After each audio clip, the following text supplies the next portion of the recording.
Hey. Hey, what's up? Oh, not too much. You hear me okay? I can hear you great. You can hear me Cool. okay? Yeah, yeah. Cool, cool. Yay, How's well, it going? let's start. Yeah, I actually forgot I was just playing my jazz just now, listening to some snazzy stuff. Oh, nice.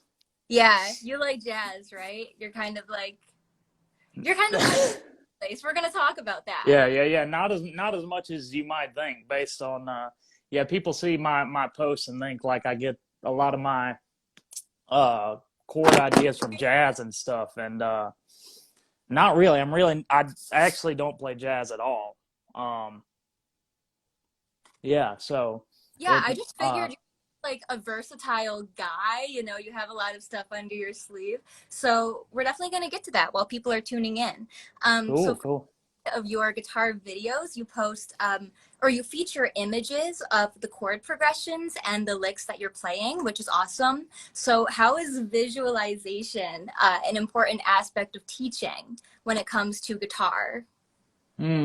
Well, it's different for everybody. I mean, so when you're learning anything, I think your brain has to figure out some way to organize the information. For some people, that visually is going to work best. Some people they just have to hear it. Right. Uh, and that's why I do think deeply about like music theory and visualization and all that. Because like when people are first learning music, it's like you're establishing the foundational like program language for your brain to understand music, if that makes sense. Like kind of how with Yeah. computers, it starts with binary code and then every other the languages get like higher level languages as you go up and create more complex programs. So I think it works the same way with our brain and music. So uh I don't know if that answered your question exactly, That's but an excellent yeah, answer. yeah. A great answer. Yeah. Actually, a computer program ish is like a great way to describe it because you're just like building code after code. Mhm. It's all about organization and Mhm. that's why some people hum riffs in their head. They just Mhm. sonically, I don't know, organize it that way. They hum it. But for Yeah, me, you feel it like I like, associated with like the vibrations in your body rather than yeah, a, for a me, visualizing. yeah, for me, it's visualization though. So I think that putting that stuff in your videos really does help. So you recently said, uh, in my view, an artist is really just someone that curates experiences for other people as well as themselves. So when it comes to making riffs, what is your goal and what do you hope the listener takes away from your music? What's your goal there? Mm. You mean like specifically with my posts? Yeah, or just like music that you write, like what do you hope to get across, or like even through your lessons, what do you think is, or what do you hope that people take away from it as a whole? Yeah. Yeah, great question. So everything I do as a musician, I think, is kind of centered around the ultimate goal of giving people more being doing what I can as a musician or a teacher, guitar player, whatever, to help facilitate more and more meaningful experiences around music for other people as well as myself. And there's a lot of incentive I think to in the especially like the online culture around music today that pushes people away from what I think is that obvious goal of like us, experiencing music together and that being like a part of everybody's life. So we don't have to get into what those are, but I think a lot about that and I definitely want the way I make videos and the type of things I put in my videos to facilitate that and push people towards that goal.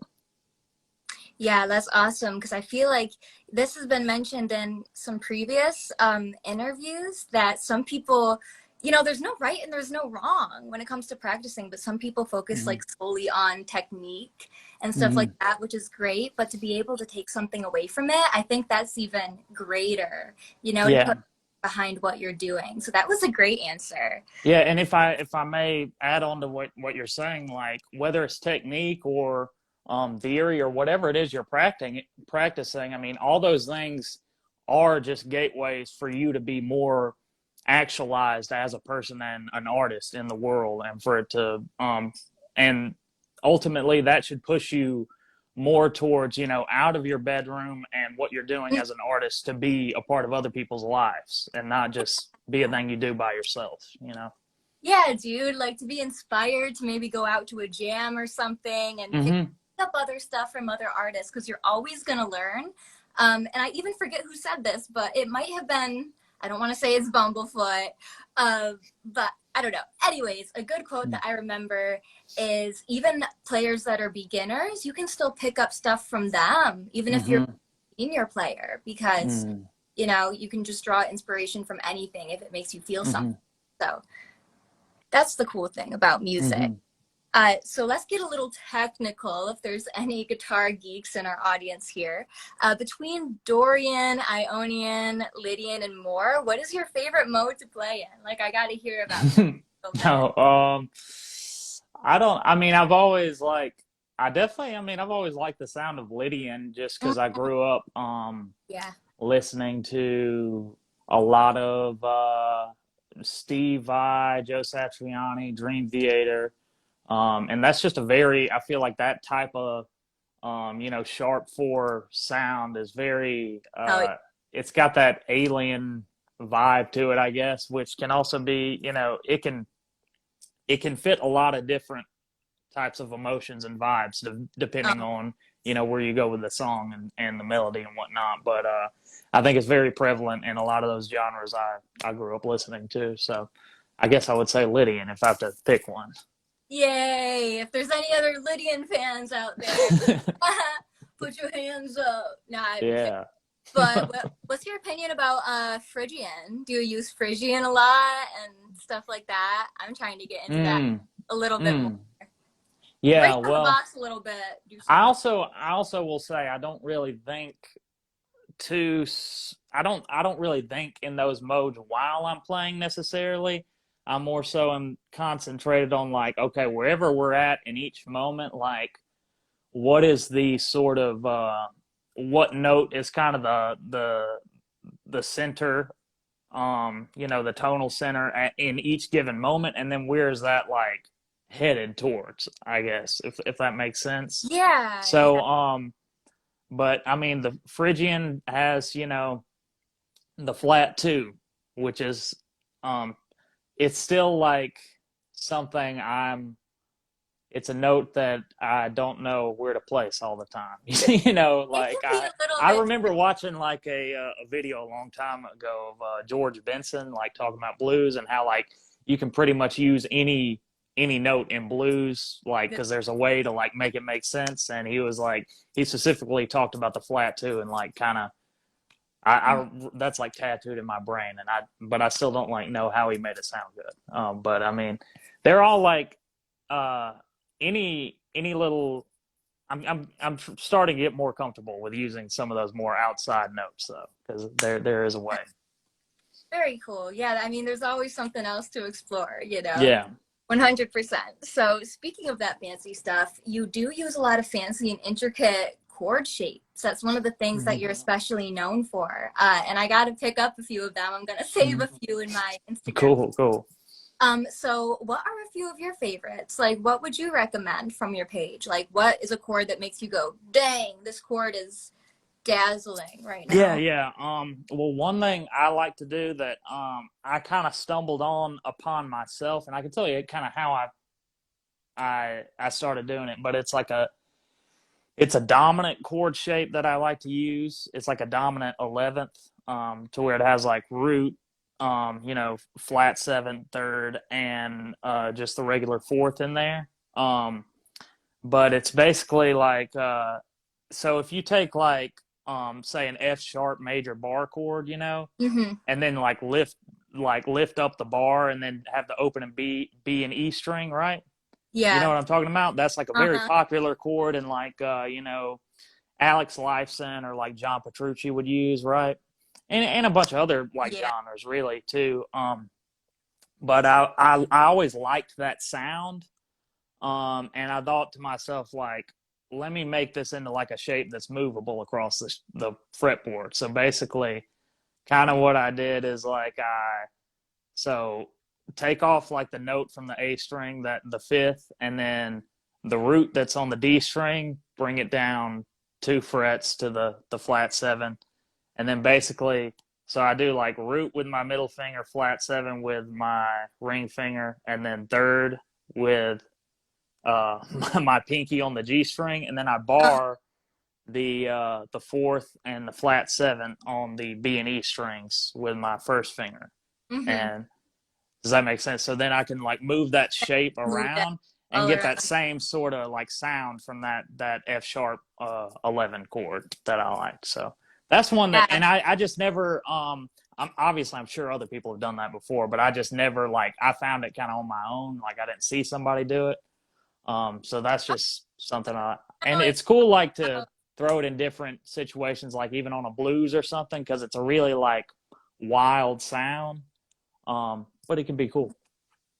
yeah, and that, like good for you, like that you figure your own stuff out and you're able to Yeah. do that. And it, honestly, like describing, it's one thing to play guitar and then to describe it while saying the notes, and you are just very fluent in that, obviously. Well, Extremely. yeah, I think about it a lot. Yeah. Yeah, yeah, good Yeah. teacher though. So if y'all need a guitar teacher, you know where to go. Yeah. Yeah. So, what are your tips? Oh, I love this question. Yeah, I really want to know this too. I'm interested to hear your take on this. What are your tips for constructing a song with key changes in it? Do you have like any tips for that, or? Well, I mean, it depends on everything. Like when you, so any kind of music theory term you throw out, right? Like whether it's a key change or, go to the four or go to halftime, it's like, what is the sort of emotional vibe type of effect you want it to have in the song, So a key change, that can be a lot of different things, it can be as simple as like um bumping up the key a whole step for like one final chorus, that happens a lot in pop, or Oh even a yeah, half step or something um like I play gospel music in church. It's very common to just like go up one half step in that. mm-hmm. So I guess think about what type of effect you're looking for. So if it's just like, oh, here's an extra chorus type thing, and it sounds a little bit different towards the end, so that's one thing. Or if you're trying to like go out of the key and then come back to the original one, like for like a bridge or something,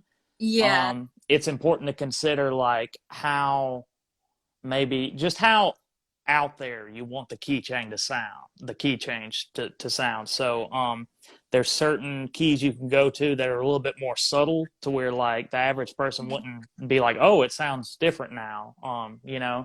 yeah, uh so, and we can maybe talk about what some of those are, but yeah, dude. I mean, yeah. I'm interested. I'm like, yeah, Yeah. So, I I mean, mean, I these are like tough. I going. don't know. What was that? I was just saying like key changes are sometimes tough. Like I'm a singer too. And Yeah, yeah, yeah. sometimes, I haven't really harnessed that yet, but especially with instrumentation, I want to learn Mm. about moving keys around. Right, yeah, It because it just adds definitely like so much more of a bigger effect to a song. Like you were saying, if you it's done a lot in modern pop when they maybe move up a whole step for the last chorus or something to make it sound bigger, or hmm that's just or it just adds a new level of like excitement and freshness to it when yeah, you it's do just it. fresher, way Yeah, fresh, but you know. um, what was I about to say? Sorry, I lost my train of thought. Oh, you're so Um, good. Sorry if I interrupted. no, no, you're good. Um, but yeah, no, I think I was gonna say like um, so the flat three is a common one. Again, that's like I feel like I hear that a lot in like progressive metal music. Is like, Mhm. say if you're in E going to G, like that's a really cool one because it sounds like very it sounds adventurous, right? So Yeah. it's good to oh no, what I was gonna say earlier. So sorry. But so when again like changing keys, you have to definitely keep in mind like the instrumentation and voicings, and because a lot of times your voicings of your chords also need to change. Typically, Mhm. it's not just like move everything exactly as it is up in the same direction. Oftentimes the more you play and more you listen to different keys, you'll realize even just on guitar, like you can't just say if you're playing in G, no capo, Mhm. and you want to play in E, it's not necessarily the best thing to just capo on fret 9, and play a Yeah. G shape all the way up on the 12th fret, like so it's things like that to keep in mind, like how you're going to change the chord voicings as well to sound like smooth and sound like it makes sense.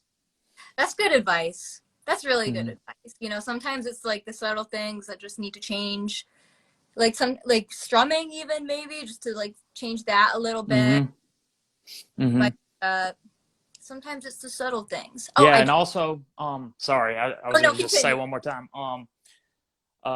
It really also you have to keep in mind if you have other instruments. So other instruments outside of guitar, like especially like horns and strings, those are very like voicing really matters a lot more on those, and when it comes to like intonation and stuff. And Yeah. it's I actually have a book somewhere that one of my professors in college got me to get, but it's like an arranging book to where it goes through all this stuff like for each instrument type and tells you all the things you kind of need to know about, like okay, if you're have horns and then you're gonna modulate them up, however much, like past like a whole step, it's like you got to change the voicings and stuff. So Nice. anyways, yeah, just stuff to keep in mind. Yeah, that's good stuff. I should grab a copy of that book. Yeah. Learn every I've instrument. never read it. So many instruments. But no, that's extremely good advice. Got to focus on the voicings too, because it Yeah. changes the feel. Absolutely. So, this is a good follow-up question. There's a lot of different ways to spice up playing, such as incorporating triad movements, hybrid picking, and stuff like that. Mm-hmm. So, what are a few techniques that, in your opinion, are essential to guitarists, like that they really, really should learn and incorporate? That's a great question. So I would start with something very simple and something I try to do when I warm up now, which is just being really precise with the dynamics of literally just your picking. Like so Yeah. kind of, yeah, so playing and then getting like trying to say so you're picking, try to get like 5 different volumes, like your quietest, a little bit louder, second loudest, and then loudest. See if you can get like 5 different levels of volume consistently. And then once you do that, see if you can get in between each of those. So it's like more and more subtle. And that just kind of tunes your body and your ear into like the finer aspects of the music, basically, in all respects. I think it's like if you are like painting a painting, it's like that's the equivalent of giving you all these different shades of red rather than just like dark red, light red. It's like you get, and that's how light is portrayed in a painting. It's those subtleties in the different shades of color.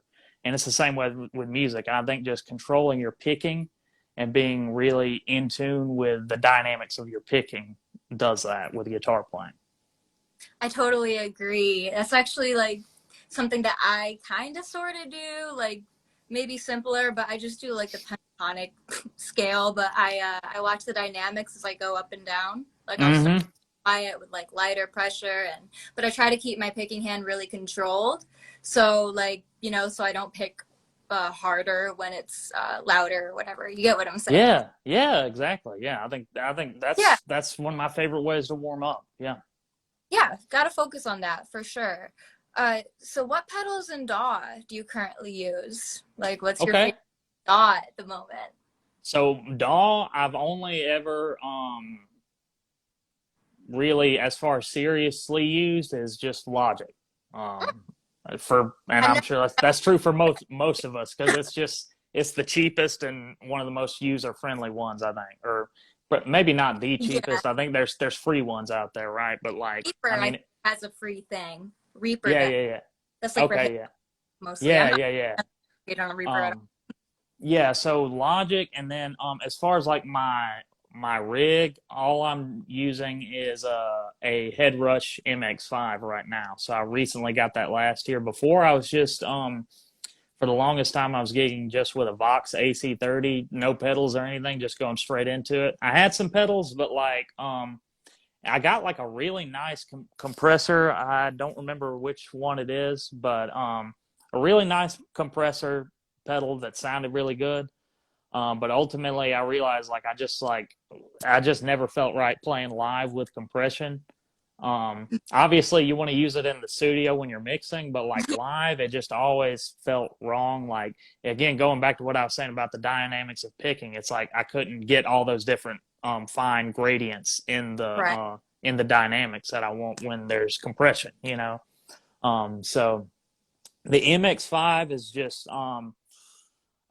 it's a great price point, and I can get everything I need out of it. I definitely see myself upgrading at some point. I might get, I don't know what I'm going to get next, just because like it does have limitations in that like I can only basically have access to like three sounds immediately in the moment while I'm playing live, without like switching settings or going down to the touch screen or anything.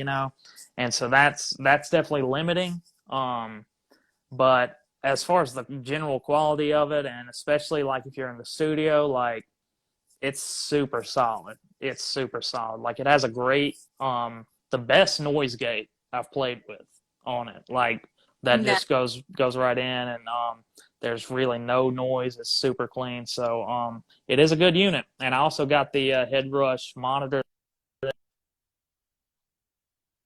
Oop, did we lose him? He'll come back. Can you hear me? I can't hear you. Let me Sorry, my mic was off. Okay, can you hear You're me? really coming back. You're emerging. Yeah, you're a little bit blurry, but I can hear Okay. you. Yeah. Can you? Yeah. Okay, cool. Yeah, I think we good. Okay, Yes, cool. that Tucker is an animal on guitar. Woo! And you guys, I do want to note that I only have about 2 or 3 questions left. So if there's any fans on here that would like to ask Tucker a question, just type it in this little thing. Or I do believe that there is a question box. Like, Okay. Yeah, yeah. So a let's few of keep it those. PG, y'all. Yeah, for sure, y'all. But I already see some questions, so they're rolling. Cool. How do you like your action setup for your playing? I actually got it set up on my Paul Reed Smith not too long ago. So um my guy did it like super low, which is something I normally don't do, but I just kind of was like, it's all right. I'll see how it feels, and it's all right. I mean, I feel like I'm still getting used to the Paul Reed Smith, because I was a Telecaster player for forever. My Telecaster, like I have the action set up a little bit higher on it. So typically I don't like it super low, like as low as possible. I like it more like in the medium range, typically. But yeah, it's also just man, it really just depends on what kind of music too. Depends on the gig and all that. But yeah, in general, like sort of medium, I guess. Yeah, gotta have a balance. Yeah, I because I find a lot of times when bending, it's like if it's too low, like the strings will go under my finger a lot of the times, yeah, rather than over top. worst. So that I struggle with that a lot when it's too low. Yeah, that's literally the worst. And I have like Hmm. monkey fingers, literal Oh monkey yeah, hand. So it yeah, just goes right under the strings. So yeah, medium yeah, good. yeah. High is a little bit much, like a little bit too Mm, much pressure, but yeah. Medium, y'all. mm. Who are some players, either famous or those in your personal life, that have inspired you a lot? Some of your Um, idols. well, definitely Steve Vai is a huge one. Uh, Definitely Eric Johnson as well. Just Cliffs of Dover by itself has just been has just inspired me throughout my whole life. It's like I always go back to it and like hear new things in it.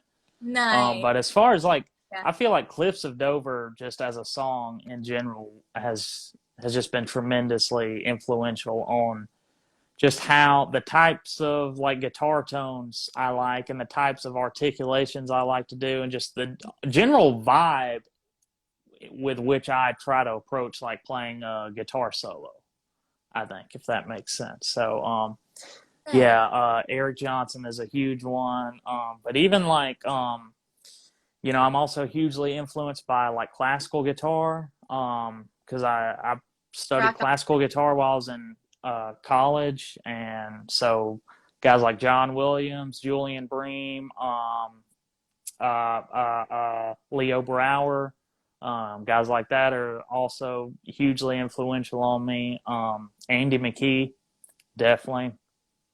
Um, but also, just like the people I gig with are hugely influential on me with I bet. as well.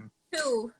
Yeah, definitely. In particular, I got to shout out my friends Quentin Young and Fred Hunter. That's a keyboard player and a bass player I play with, and they have been. I've been gigging with them for about a year now, and they've just been hugely influential on me as a musician. So definitely shout out to them. Very nice. Yeah, shout out to the gig pals. The gig pals are so important for sure. Mm-hmm. They make gigging so much more fun. That's why I have guest artists sometimes. Mm-hmm. It's always fun to jam. So Yeah. this is actually my last question, you guys. If you would like to ask Tucker a question, there is a little question box that I will go through and pick like maybe 5 or 6. We'll see what we got going on. So if you could tour playing guitar for any artist, who would it be? It's probably a tough question, but like your Mm. ultimate artist that you could just shred with on stage, or Mm. ambient Mm. chords, whatever the vibe. Yeah, that's interesting because there's so many. It's hard for me to just pick one because I think there's so much value in like playing in different styles and stuff, and you get such a different experience playing with different in different genres and with different people. But ooh, I don't know. I feel like I would like to. I don't know if I don't know that I can name any specific artists, but I think I would like to probably tour with a um a gospel act of some sort. I think simply because that I feel like that style of music is so much more um for the most part it is. I find it to be very in tune with um meeting the human needs from music, what we actually need as human beings from music. I find it to be perhaps the genre right now, at least, that seems to be most in tune with why we were making music like 2,000 years ago. If and why it's been a Yeah, thing long before we had the idea about music. Um, does that make sense? really cool. Yeah, That's actually yeah, really dope. And I wasn't expecting like gospel. I mean, I know that you love many genres, but that would be mm. really cool if you got a Yeah, tour like, yeah, together, with yeah. a group or something. I know when Hayden Maringer was on, he did like an orchestra tour when he was Mm. playing like Prince songs in front of a different orchestra every night, which that's pretty Mm. damn cool too. Yeah, yeah, yeah, World needs just like a little something different, that yeah, pulls feeling. That's really yeah, important. yeah. And again, like on the gospel thing, real quick, like I just think that I find it more so like there's not as much of a separation between audience and performer. it seems Yeah, like it's more in tune, like it's a thing that we're all equally participating in when we're doing amplified. it. Yeah, yeah. Yeah, and that's awesome. We do have a few questions. Cool. Um, I butcher usernames all the time, so forgive me. Um, Kukasler Baneu Mm. says, "Do either of you teach lessons?" Well, I don't, but obviously, I do. Tucker does. I haven't been doing online lessons for a while. But I may start those back up. Nothing Nice. planned for right now, but yeah. I teach in person where I live, in Mobile, Alabama. Very cool. But yeah, I was doing online lessons for a while. But I stopped just being busy with other stuff. But I may pick it back up again. Yeah, dude. Yeah, life can get busy real fast. Yeah. Uh, Filthy Lush in my vein says, "Won't the guitar be played?" He says, "Will you play it on the spot if you have it, or Play guitar right now? you have like an unplugged guitar that you can show us a cool chord on?" Yeah, yeah. Let me go I'm grab so it sorry for on a the spot. second. You do not have to. Yeah, I can if you want me to. I just got to go in the other room and grab it real quick. Yeah, he says, or somebody else says, "Can you play guitar something sad?" Apparently, somebody else wants a sad serenade. Does Oh, that say that right? okay. Do you want me to? Sure. Okay, Yeah, give me a second. we like to spice it up. It's pretty spontaneous over here. I look like a rabid squirrel on these. I hope you guys are enjoying the interview. This is actually the last episode of round 1 of Communicate. So, great episode. Many chats. Many chats. Cool guitar, yo. That's sick. Okay, hopefully you can hear through this mic. I think we'll be good. Okay.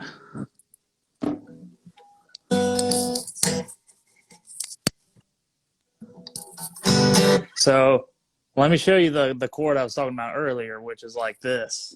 So Yeah. that's kind of how I do that. Awesome. And you take that and then move this down there, Mm-hmm. and then you can do like that. So Fancy. there's your little mini lesson there. Fancy. We got our kind of sad, fancy Yeah. chord.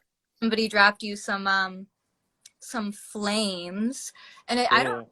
see any other questions. I've been scrolling up, but we got a lot of like really good info in there. What I'll do is I usually type these up and I send them off to my Guitar World editor. He's looking at about like 4 or 5 right now, so I'd be working away. But yeah, definitely Okay. lots of cool stuff. Cool. But yeah, you guys, I think that will conclude my chat with Tucker here. But if you are coming from my page, you happen to be sure to go over and follow him. Cool dude, very musical, very smart. But yeah, is there anything else? Any like upcoming things that you want to like quickly announce before we click off? Or are you just kind of chilling? I think I'm just kind of chilling right now. I don't have any announcements at the moment, but yeah, I appreciate you having me on. I enjoyed the conversation. Yeah, dude, me too. For sure. Anytime you need help promoting, which you are already like, slaying on fire. I'm doing my best. Yeah, me and the Pink Dino are here. So, yeah, I hope you have a splendid day. Cool, dude. You too. Yeah, it was nice meeting you virtually. Yeah. Nice meeting you as well. Okay, bye, you guys. All right. Have a swell day.